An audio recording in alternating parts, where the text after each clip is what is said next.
Hello friends, welcome back to our channel Munna Infotech. एक बार पुनः स्वागत है आपके अपने चैनल मुन्ना इन्फोटेक पर। तो आज का ये विशेष वीडियो होने वाला है शिक्षक नियोजन से संबंधित, यानी कि 7वां चरण शिक्षक नियोजन के लिए आवश्यक दस्तावेज, यानी कौन कौन से डॉक्यूमेंट आपको जरूरी है। तो निश्चित रूप से इस वीडियो को शुरू से अंत तक देखिए। तो आइए हम लोग शुरू करते हैं। सबसे पहले ऊपर आप पढ़ पा रहे होंगे कि 7वां चरण शिक्षक नियोजन के लिए आवश्यक दस्तावेज। तो पहला दस्तावेज आपको यानी कि डॉक्यूमेंट्स कौन सा चाहिए, तो मैट्रिक का अंक पत्र, जिसको मार्कशीट बोलते हैं। मैट्रिक का मार्कशीट आपको बिल्कुल तैयार रखना है, यानी कि देख लीजिएगा है भी या नहीं भी है, क्योंकि बहुत सारे लोग क्या करते हैं, लापरवाह होते हैं, तो वो कहीं ना कहीं रख देते हैं। तो इसलिए इसको तैयार रखना है। फिर मैट्रिक का मूल प्रमाण पत्र, मैट्रिक का मूल प्रमाण पत्र जो ओरिजिनल सर्टिफिकेट आपके पास करने के 3-4 साल में आ जाता है आमतौर पे, अब तो 2-2.5 साल में आ जाते हैं। तो इसको आप लोग को विड्रॉ कर लेना है अपने स्कूल से जहां से आपने मैट्रिक पास किया है। उसके बाद इंटर का मार्कशीट, यानी कि इंटर का अंक पत्र चाहिए। इंटरमीडिएट आप जिस भी फैकल्टी से हो, साइंस, आर्ट्स, कॉमर्स, तो आप उसका मार्कशीट बिल्कुल ओके रखेंगे। और फिर नंबर 4 में है इंटर मूल प्रमाण पत्र। इंटर का मूल प्रमाण पत्र आपको, यानी कि ओरिजिनल सर्टिफिकेट इंटरमीडिएट पास करने के 2 साल बाद आ जाता है। तो इसको आप लोग अभी तक अगर विड्रॉ नहीं किए होंगे अपने कॉलेज से, तो जाकर इसको ले लेंगे। उसके बाद ये तो मैं बता रहा हूँ 1 to 5 के लिए ये हो गया, लेकिन अगर 6 to 8 में जो अप्लाई करना चाहता है, 6 to 8 में जैसे मैथ, साइंस या फिर किसी लैंग्वेज सब्जेक्ट से हो, तो उसके लिए जरूरी है स्नातक का अंक पत्र, यानी कि ग्रेजुएशन का मार्कशीट जरूरी है। ठीक है, और साथ ही साथ स्नातक मूल प्रमाण पत्र, यानी कि ग्रेजुएशन का मूल प्रमाण पत्र भी आपको जरूरी है। मूल प्रमाण पत्र जो कि आपके पास होने के 3 साल बाद आ जाते हैं। अगर नहीं आया होगा तो प्रोविजनल से भी काम चल जाता है। जी हाँ, प्रोविजनल से भी काम चल जाता है, लेकिन प्रोविजनल की वैलिडिटी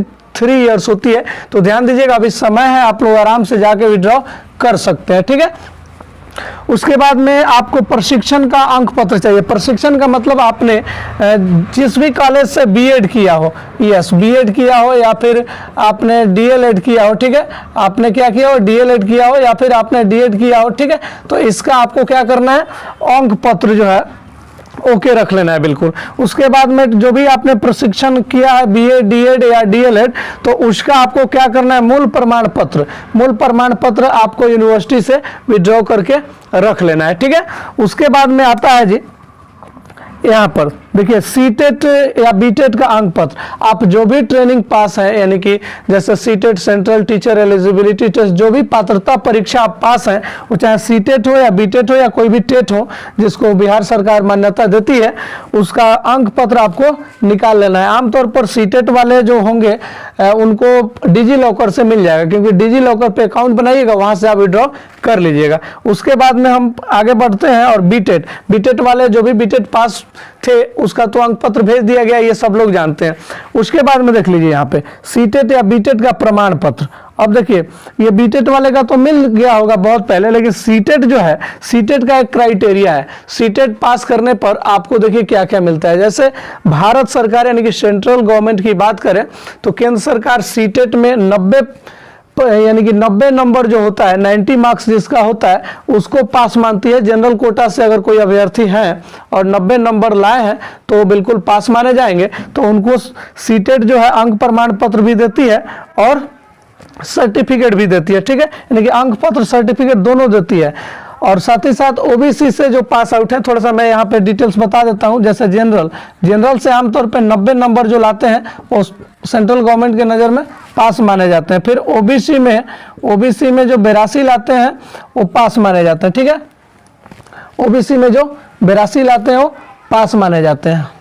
आगे जो भी एससी और एसटी के, जी हाँ, एससी और एसटी के जो कैंडिडेट होते हैं और उनका अगर यहाँ पे 82 होता है तो ये भी पास माने जाते हैं। ये सेंट्रल गवर्नमेंट का फॉर्मूला है। वहीं बिहार सरकार देखिए, जनरल फीमेल को बिहार सरकार जो है, जनरल में जो फीमेल अगर 82 लाती हैं तो उसको बिहार सरकार पास मानती है। ये बिहार सरकार पास मानती है। और एससी एसटी देख लीजिए यहाँ पे, एससी एसटी और जो भी डिसेबल है, जैसे दिव्यांग लोग हैं, ठीक है, डिसेबल, वो लोग 75 लाते हैं तो उसको बिहार सरकार पास मानती है। ध्यान दीजिएगा, बिहार सरकार जनरल फीमेल को 82 पर पास मानती है, वहीं एससी एसटी और दिव्यांग को 75 पास मानती है। लेकिन बिहार सरकार के मानने से ये होता है कि बिहार सरकार तो इसका सर्टिफिकेट प्रदान नहीं कर रही है, ये तो सेंट्रल गवर्नमेंट कर रही है। इसीलिए जनरल में जो 90 लाता है, ओबीसी एससी एसटी में जो 82 लाता है, उसको केंद्र सरकार क्या करती है, सीटेट का अंक पत्र भी देती है और साथ ही साथ सर्टिफिकेट भी देती है। ठीक है, लेकिन यहाँ पर अगर आप जनरल फीमेल से 82 से ऊपर आपका मार्क्स आ रहा है या 82 आ रहा है तो आप पास हैं। एससी एसटी डिसेबल का 75 या 75 से ऊपर आ रहा है तो आप पास हैं। आपको सर्टिफिकेट की कोई आवश्यकता नहीं है बिहार में, आपका काम केवल और केवल मार्कशीट से चल जाएगा। चलिए आगे बढ़ते हैं, हम लोग आगे बढ़ते हैं, देखते हैं यहाँ पे जाति प्रमाण पत्र। जी हाँ, जाति प्रमाण पत्र किन किन अभ्यर्थियों का लगेगा। जाति प्रमाण पत्र एससी एसटी ओबीसी और ईडब्ल्यूएस, यानी कि जो लोग मतलब क्लेम करना चाहते हैं, दावा करना चाहते हैं कि हमको आरक्षण मिलनी चाहिए। आरक्षण कितना कितना मिलता है सीटवार, इस पर भी मैं वीडियो बना दूंगा, आप लोग कमेंट बॉक्स में कमेंट करिएगा, क्योंकि बहुत लोगों को पता नहीं है कि जनरल को कितना आरक्षण मिलता है। और मतलब सीटों की बात करें, वैसे तो आरक्षण बड़ा कम मिलता है, यानी कि सीटों के बंटवारा के अनुसार मैं बता रहा हूँ। ओबीसी ईबीसी सब मतलब क्या है कैसे है, इस सब मैं बता दूंगा। तो जाति प्रमाण पत्र किसको बनवाना है, एससी एसटी ओबीसी और ईडब्ल्यूएस के कैंडिडेट को बनवा लेना है।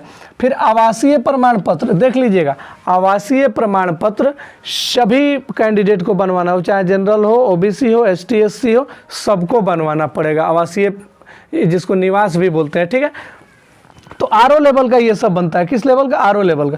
अब देखिए जी, आय प्रमाण पत्र, आय प्रमाण पत्र ऐसे तो लगता नहीं है, लेकिन बनवा लीजिएगा, ऐसे 2019-20 की नियमावली के अनुसार मैं ये बता रहा हूँ। ठीक है, तो ये आय प्रमाण पत्र भी आप लोग निर्गत करा लीजिएगा, क्योंकि अब तो बड़ा इजी हो गया है बनवाना ऑनलाइन। चलिए नंबर 14 में यहाँ पे देखिए, ये सब तो आपको समझ में आ गई। नंबर 14 में क्रीमी लेयर या नॉन क्रीमी लेयर। देखिए क्रीमी लेयर और नॉन क्रीमी लेयर क्या होता है। क्रीमी लेयर में अक्सर वे लोग आते हैं जिनके घर में कोई नौकरी चाकरी है, जैसे पुराने हेडमास्टर हो, पुराने शिक्षक हो, यानी कि जिनकी सालाना आय 8 लाख से ज़्यादा हो, जिनकी वार्षिक आय 8 लाख से ज़्यादा हो, वे लोग क्रीमी लेयर के अंतर्गत आते हैं। और जिनकी वार्षिक आय, जिनकी परिवार की वार्षिक आय 8 लाख से कम हो, वो नॉन क्रीमी लेयर के अंतर्गत आते हैं। तो ये non creamy layer OBC SC ST के लिए लगेगा। ठीक है, नॉन क्रीमी लेयर किसके लिए लगेगा जी, ओबीसी एससी एसटी के लिए लगेगा। तो क्रीमी लेयर और नॉन क्रीमी लेयर में भी अंतर आपको समझ में आ गया होगा। जिसकी परिवार की वार्षिक आय 8 लाख से ज़्यादा हो, वो क्रीमी लेयर के अंतर्गत आएगा, और जो इसकी वार्षिक आय परिवार की 8 लाख से कम हो, नॉन क्रीमी लेयर बनवाएगा। ओबीसी एससी एसटी के लिए बनवाना जरूरी है, क्योंकि जनरल और ईडब्ल्यूएस के लिए जरूरी नहीं है। आगे जो दिव्यांग लोग होंगे, डिसेबल होंगे, उनको दिव्यांगता जो सर्टिफिकेट होता है उसको बिल्कुल रेडी रखना है। फिर स्वतंत्रता सेनानी, यानी कि जिनके नाना जो है क्या होंगे, नाना दादा जैसे होंगे, वो अगर स्वतंत्रता सेनानी में रहे हैं तो उनको प्रमाण पत्र जरूरी है। ठीक है, छूट मिलेगा उससे। आगे आधार कार्ड, आधार कार्ड में अगर कोई दिक्कत है तो सुधरवा सकते हैं। आधार कार्ड ऐसे तो उसमें जो हिंदी दिया रहता है ना, हिंदी आधार कार्ड का तो हिंदी सुधरता नहीं है, तो हिंदी से मतलब नहीं, वो इंग्लिश चल जाता है। ठीक है, इंग्लिश ही मान्य होता है, तो इंग्लिश का लेटर अपना देख लेना है। ठीक है, तो आगे फ़ोटो भी आप खिंचवा लीजिएगा, बढ़िया रिसेंट फ़ोटो कोई पासपोर्ट साइज़ खिंचवा लीजिएगा। तो ये रहा आज का हमारा वीडियोज़। ठीक है, तो एक बार और मैं क्लियर कर देता हूँ थोड़ा सा यहाँ सीटेट और बीटेट के अंक प्रमाण पत्र को लेके। तो सीटेट मैंने बताया कि सीटेट का जो है एक अपना खास नियम है। अगर 90 लाते हैं जनरल कोटा के बच्चे तो उनको पास मानती है केंद्र सरकार, और एससी एसटी ओबीसी को 82 पर पास मानती है। वहीं अगर बिहार में बात करें तो जनरल फीमेल की महिला जो है अगर 82 लाती हैं तो उनको पास माना जाता है। बाकी एससी एसटी की बात करें और डिसेबल जो पर्सन है, दिव्यांग है, उनको 75 पे पास मानती है। लेकिन बिहार सरकार तो सर्टिफिकेट देती नहीं है, और ना ही केंद्र सरकार उसको सर्टिफिकेट देती है। केवल और केवल केंद्र सरकार उसको मार्कशीट देती है 75 जो एससी एसटी और दिव्यांग है उनको, और जनरल फीमेल को। तो केवल और केवल मार्कशीट पर काम चल जाएगा, सर्टिफिकेट की ज़रूरत उनके लिए नहीं है। सर्टिफिकेट की ज़रूरत है ओबीसी के लिए और जनरल के लिए, तो आप लोग डिजी लॉकर से डाउनलोड कर लीजिएगा। फिर एक और सवाल बार बार आता है, जैसे जो विवाहित महिला है, देख लीजिए, जिनको जाति बनवाना है तो हमेशा जाति अपने मायके से बनता है, हमेशा जाति, क्योंकि जाति आपका बदलता नहीं है। हमेशा जाति प्रमाण पत्र अपने नैहर से बनवाएंगे, यानी कि अपने मायके से बनवाएंगे। और आवासीय जो है, जहां आपकी शादी हुई है, अपने पति के घर से, अपने ससुर के घर से आवासीय बनवाएंगे, वो भी आरओ लेवल का बनेगा। तो इसमें अगर कोई परेशानी हो तो आप लोग कमेंट बॉक्स में कमेंट कर सकते हैं, मैं रिप्लाई करने की कोशिश करूँगा। तो ये वीडियो आप लोगों को कैसा लगा निश्चित रूप से कमेंट करना ना भूलें। अगर बेहतर लगा हो तो लाइक करें और चैनल पे नए विजिट किए हो तो चैनल को कर लें सब्सक्राइब। मिलते हैं अगले वीडियो के साथ। अगला वीडियोस किस पे चाहिए आपको, आप लोग जरूर कमेंट में बताइएगा। वैसे तो आरक्षण संबंधित नेक्स्ट वीडियो मैं लेके आऊँगा। तब तक के लिए जय हिंद, जय भारत, बेस्ट ऑफ लक।